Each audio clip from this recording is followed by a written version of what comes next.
நேயர்கள் அனைவருக்கும் வணக்கம். காகத்தை கட்டி போட்ட கோழி இறைச்சி விற்பனையாளர், பென்ஷன் பணத்தை பறிக்கும் மகன்கள், தள்ளாத வயதிலும் வேலைக்கு செல்லும் மூதாட்டி, கும்ரி அருவியில் ரீல்ஸ் எடுத்து 300 அடி பள்ளத்தில் விழுந்த இளம்பெண். இந்த 3 செய்திகள் குறித்தும் தற்பொழுது விரிவாக பார்க்கலாம்.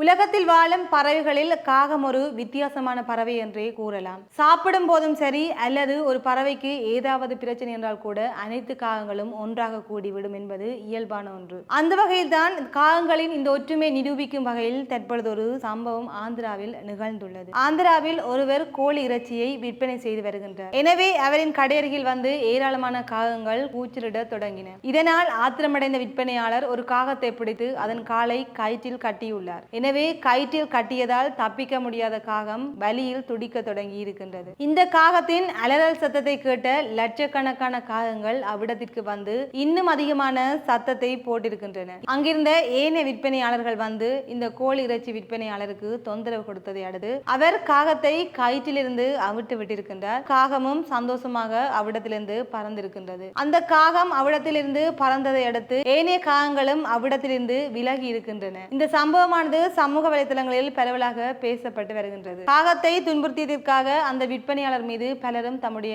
கண்டனங்களையும் தெரிவித்து வருகின்றார்கள். ஆந்திர மாநிலத்தில் உள்ள ஒரு கிராமத்தில் வசித்து வரும் மூதாட்டி ஒருவர் தான் அப்பையம்மா. 74 வயதான இவருக்கு 4 மகன்கள் இருக்கின்றார்கள். 4 மகன்களும் திருமணமாகி சந்தோஷமான வாழ்க்கையை வாழ்ந்து வருகின்றார்கள். இருப்பினும் மகன்கள் யாருடைய தயவிலும் தங்கி இராமல் தானாகவே சுயமாக சம்பாதித்து அந்த பணத்தை கொண்டு வாழ்ந்து வருகின்றார் அப்பையம்மா. வில்லு போல முதுகு வளைந்திருந்தாலும் 7 கிலோமீட்டர் தூரத்தில் உள்ள கடைக்கு சென்று அங்கே வேலை பார்த்து அங்கு கிடைக்கும் சம்பளத்தை கொண்டு தனக்கு தேவையான பொருட்களை வாங்கி வருகின்றார். மேலும் கடையில் கிடைக்கும் அட்டை பெட்டிகள், கழிவு இரும்புகள் போன்றவற்றை பழைய பொருட்கள் வாங்கும் கடையில் கொண்டு போய் கொடுத்து பணத்தை வாங்குகின்றார். அப்பணத்திலே தனக்கு தேவையான மருந்து மாத்திரைகளையும் வாங்கி வாழ்ந்து வருகின்றார். மகன்கள் இருந்தும் யாருடைய உதவியும் இல்லாமல் தன்னுடைய சொந்த உழைப்பிலே வாழும் இந்த மூதாட்டிக்கு பலரும் தம்முடைய வாழ்த்துக்களை தெரிவித்து வருகின்றார்கள். அத்தோடு இந்த மூதாட்டிக்கு வரும் மாதாந்த பென்ஷன் தொகையையும் அவருடைய மகன்களே எடுக்கின்றார்களாம். இருப்பினும் மகன்கள் யாரிடமும் பாட்டி எதுவிதமான கேள்விகளையும் கேட்பதில்லையாம். தன்னுடைய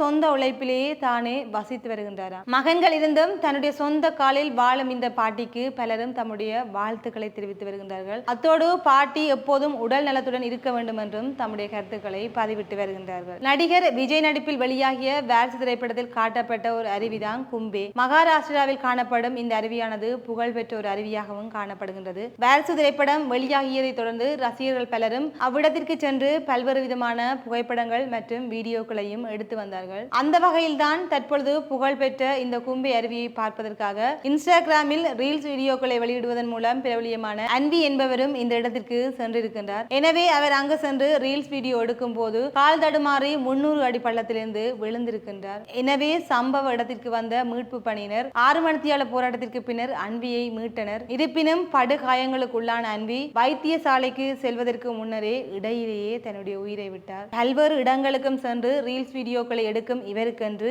ஏராளமான ரசிகர்கள் இருக்கின்றார்கள் என்பதும் குறிப்பிடத்தக்கது. மேலும் இவ்வாறு ஆபத்தான இடங்களில் ரீல்ஸ் வீடியோக்களை எடுப்பவர்கள் பாதுகாப்பான முறையிலே அதனை மேற்கொள்ள வேண்டும் என்றும் ரசிகர்கள் தம்முடைய கருத்துக்களை பதிவிட்டு வருகின்றனர்.